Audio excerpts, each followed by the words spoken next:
MeTV, memorable entertainment television. Now at 10, a different kind of delay at Augusta Regional Airport, why city leaders are pausing funding for a new airline. And a battle over the personal information of South Carolina's voters, why the Department of Justice wants that information, and what the state is saying. As your news at 10 starts now. Live from Television Park, this is WJBF News Channel 6 at 10 on MeTV. Good evening, everyone. I'm Dee Griffin. Thanks so much for joining us. Coverage you can count on begins with a delay when it comes to efforts to bring in a new airline to Augusta Regional Airport. Airport officials asking commissioners for financial help in next year's budget to recruit a new carrier, creating a new direct flight out of Augusta. George Escala explains. It's something many commissioners want to see, a new direct flight to a major destination out of Augusta Regional Airport, even though the idea did not take off at this meeting. But I was all in favor of it and still am in favor of moving in that direction. The airport is asking the city for a $1 million commitment to create a pool of funds as an incentive to attract a new carrier.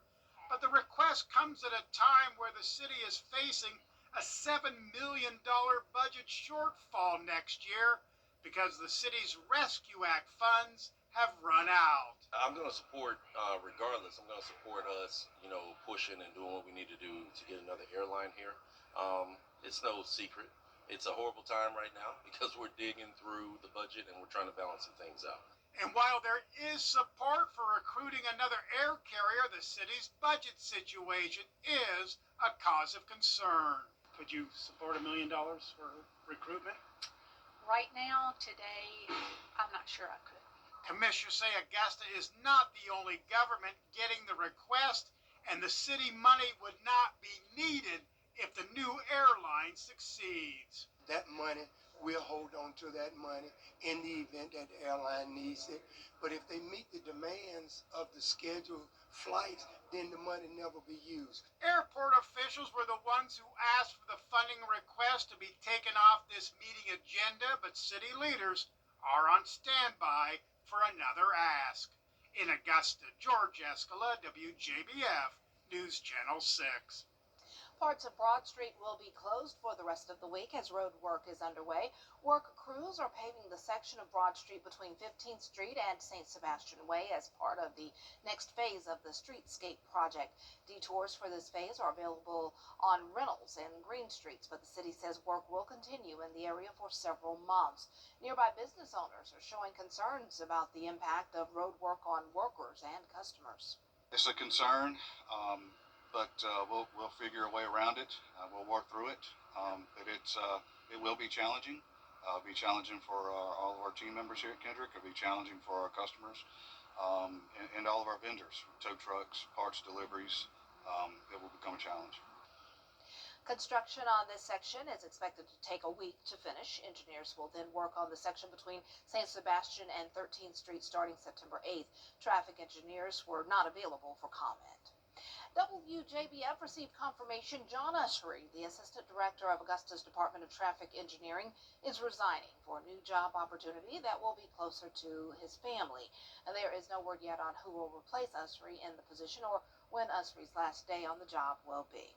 Well, it's time now for a first look at our forecast with Chief Meteorologist Jenna Petracci joining us now. And it was a pretty day and a nice evening. Yeah, can't complain. The weather has been great so far as we start out the new month. But right now on Live Viper 6, you can see it's dry here in the CSRA. We do have a few showers to our north and out to sea, but we're going to stay quiet again tomorrow. Overall, the past week has been pretty dry with just trace amounts of rain, especially north of I-20. That's where we really haven't seen much rain at all. And right now on our Terry Lambert Hyundai Skyview cam, winds have settled down. We have clear skies, and as for our almanac, no rain reported today. today, and we started out 10 degrees below normal with a low of 59. Then we climbed to 85 in the afternoon, so it was a few degrees warmer today than yesterday, but we're expected to go right back down to 59 degrees tomorrow morning. And right now we're at 69 in Augusta, 68 in Evans. Millen, you're still at 70, Swainsboro at 72, 67 in Crawfordville, and 70 in Waynesboro. So we have some higher moisture over in our northern and western counties, dew points in the 60s, but we had a lot of dry air in place today with still dew points in the 50s in some of our South Carolina counties. So you can see the winds coming out of the northeast, very calm north of the interstate, then down towards the south up to around 5 miles per hour. And for your Wednesday morning, we'll have calm winds as temperatures get down to 59. Clear skies, and then looking ahead, you can see it's going to stay mostly dry with just a 20% chance of rain on Thursday and pretty hot temperatures by Friday. More details on your forecast coming up, but back to you, Dee. All right, thanks so much. A Trump administration demand to review. New reports show South Carolina students are continuing to show growth in reading, writing, and math. South Carolina wants to have 75% of its students performing at or above grade level by 2030. New data collected by SC Ready shows a nearly 7% increase in ELA performance for grades 3 through 8 and a 2% growth in math scores compared to 2024. South Carolina's superintendent sharing her excitement over the results. It's also about putting tools in teachers' toolboxes. We know that the letters training that we've done in early literacy has helped to amplify and provide a strong foundation for this early reading work that we know is so critical to student success for their entire education journey and really for their entire lives. Weaver says students in 3rd grade saw the most gains in literacy goals than any other grade in the state. Well, Aiken County is moving forward with a major project to support firefighters. A new training center is on the way. One leader says it will be state-of-the-art. It starts with a 3-story burn building. Firefighters will train on live burns fueled by natural gas using rappelling and rescue techniques. SWAT and police teams will also be able to use the tower. Right now, each of the county's 18 volunteer departments trained separately. Some have training at their own location. Some go out of county for it. City of Aiken has a training facility right now, but what we're looking to build is a single facility that all the departments can use, that's state-of-the-art and modern and large enough to support all the different groups. Construction could start this fall and wrap up by May of 2026. It's going to be sunny again tomorrow with warmer temperatures, so there is a gradual warming trend this week, but next week comes another cool down with some chances of rain. I'll have your full Viper 6 forecast right after this break. Every day, ordinary people in the CSRA do extraordinary things to serve our community. Each month, News Channel 6 recognizes these outstanding volunteers with the Giving Your Best Award. Do you know an everyday hero who goes the extra mile to help others? Nominate them for the Giving Your Best Award by visiting WJBF.com and filling out the entry form. Sponsored by Science Co., Piedmont Augusta, Security Federal Bank, and News Channel 6.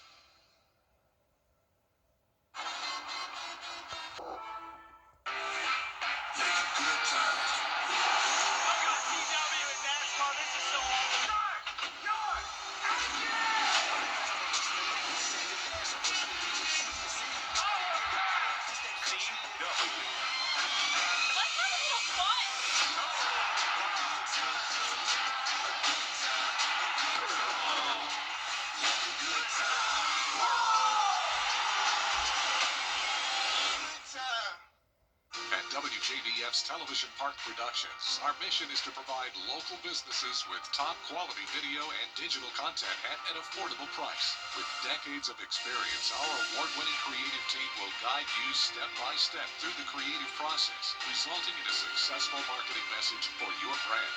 Over the years, we've helped hundreds of local businesses expand their voice. Visit WJBF.com/creative to find out how we can do the same for you. Now, your most accurate forecast with WJBF Live Viper 6. Welcome back. So in case you were wondering, we came in 4th place for the coolest August on record for the Augusta area. This is based on our high temperatures. Typically, our high temperatures range from around 91 to 94 degrees on average, and we only made it to 86.4. Now, right now on our Terry Lambert Hyundai Skyview cam over at Washington Road, it's a clear night with cooler than normal temperatures still to kick off the month of September. We're sitting at 69 at this 10 o'clock hour. Feeling like 73, dew points are in the low 60s, winds are calm, and around the CSRA we still have some places down towards the south in the lower 70s, the rest of us in the 60s. Our satellite and radar showing nice clear conditions tonight, and as we zoom out you can see we have this trough of low pressure that's bringing a few scattered showers and storms, but none here in the CSRA. A stationary front is down to our south with an area of low pressure in the Gulf. Now for a Wednesday, we're still going to be under the influence of that north wind. That's going to bring in the dry and sunny weather again.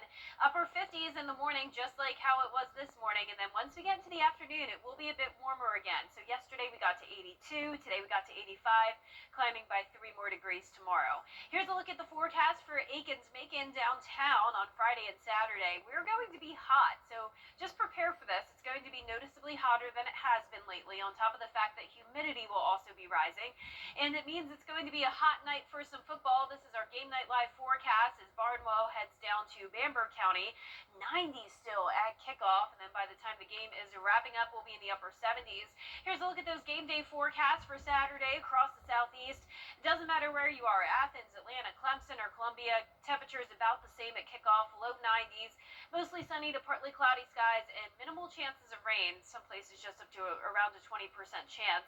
Now, on top of those temperatures rising in the afternoon, we're also going to have warmer low temperatures, so once again, 59 tonight, but then 69, right at average, by Sunday morning. So we'll be climbing by around 10 degrees, very noticeable difference there, no more crisp, cooler mornings, and not a lot of rain during the work week, but then as we go into Sunday and early next week, rain chances will be on the rise. So here's our future cast tomorrow at 6 a.m., a dry start with winds still coming in from the north, but later on in the day tomorrow, winds will start to come in from the southeast, increasing our moisture, and as this cold front approaches us, that's when we could see some isolated to scattered storms Thursday afternoon and evening. Not expecting a washout. We'll still have a lot of dry air in place, limiting the amount of rain we'll see, but just keep that in mind that we could have a few showers develop. We're also watching some tropical development in the Atlantic off the coast of Africa. 70% chance that this becomes our next named storm, Gabrielle, so please keep that in mind.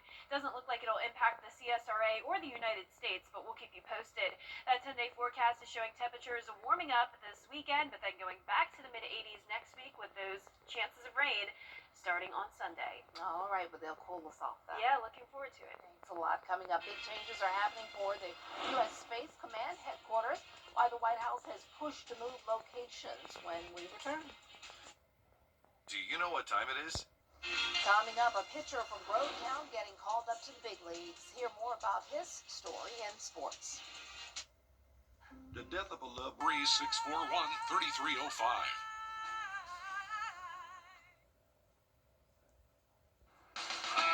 Now, WJBF sports coverage you can count on.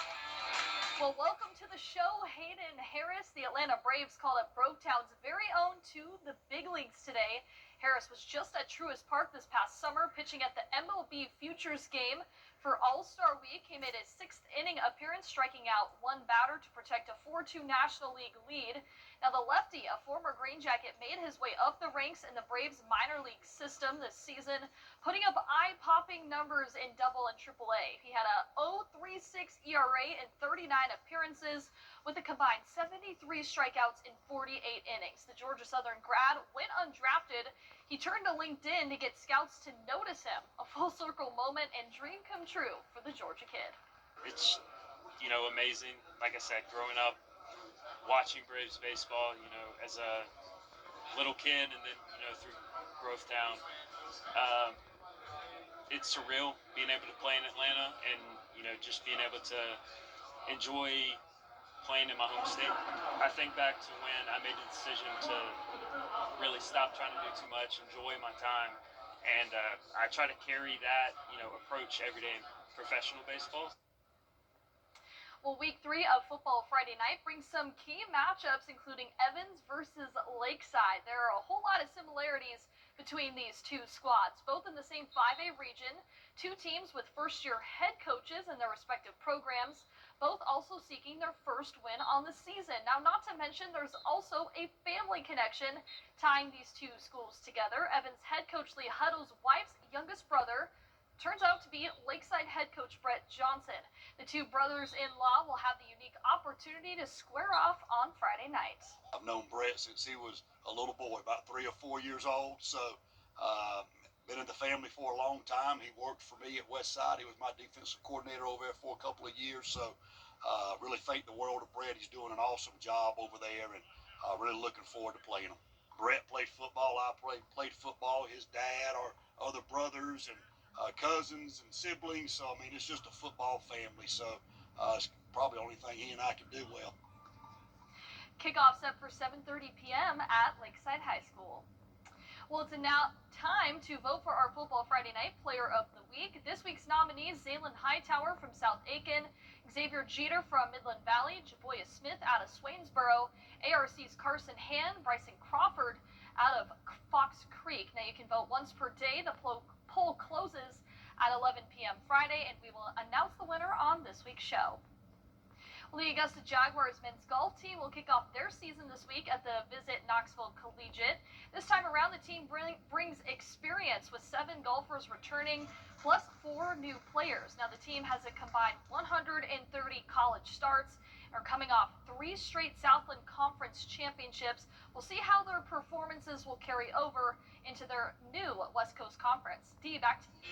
All right, thanks a lot. An adventure coming to a close. We'll have the story on how 3 brothers broke a world record after the break. Want to get up close and personal with the weather? Request a school visit from the Live Viper 6 weather team today. It's a cool and exciting way to bring the fun and fascination of weather to students of all ages. Or take a field trip to our state-of-the-art studios at Television Park in Augusta. It's an interactive experience your class won't forget.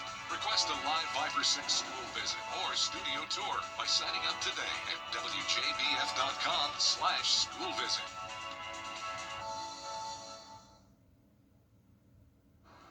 And last but not least, it took them a bit longer, but 3 brothers from Scotland just smashed a world record. They rode across the Pacific Ocean in 139 days. Danny New has more on their journey. An arrival in Australia, 139 days in the making. Over the weekend, 3 brothers from Scotland finally completed their 9,000-mile journey, becoming the fastest group to ever row across the Pacific Ocean unsupported.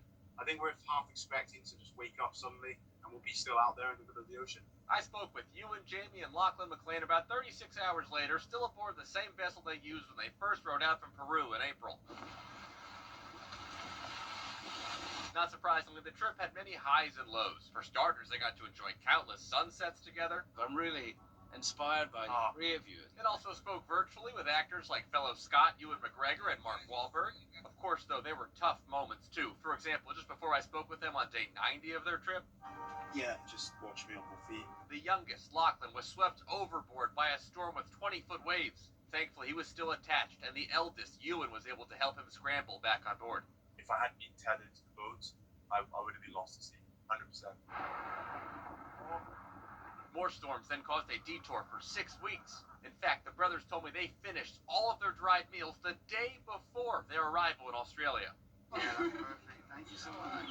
So, needless to say, when they finally made it to land and each of their girlfriends showed up with a fresh, steaming pizza, when you ate the pizza, was that the greatest bite of your life? It was up there. However, the McLean brothers say their work is not quite done yet. With this journey, they wanted to raise £1 million for clean water projects in Madagascar, which has been an ongoing mission of theirs for years. After 139 days, their fundraiser sits at almost £900,000, which is over $1 million US. Still, although we're on land now, we're still going to work hard until we get there. And that's brave. Wow. Yeah, good for them, and I love that they got some pizza. Yep. Yeah. It's scary, but at least they Very have much each other. so. Yeah, Oh my so gosh. scary. Well, our 10-day forecast is showing some really nice weather over the next few days. Temperatures are going to be heating up. We'll be all the way up to 90 on Thursday with a 20% chance of some isolated storms. Then as we go into the weekend, rain chances increase on Sunday, just a stray shower possible on Saturday. Temperatures are definitely heating up. We'll be back to that typical summertime heat and humidity. Low temperatures also rising from the upper 50s through up to upper 60s. And then next week, rain chances will go up to around 40% as the temperatures quickly go back down to the mid to upper 80s. So after that brief warm up, we're right back down to how we are now next week. Summer's like, don't forget about me. I'm still around somewhere. It's Yeah, not over. it's trying to peek in here Yeah, and a there, little but bit. not a long stretch by any Good. means. Good. Love that. The news continues at the top of the hour on News Channel 6 and 11. Hogan's Heroes is next here on MeTV. Have a great night.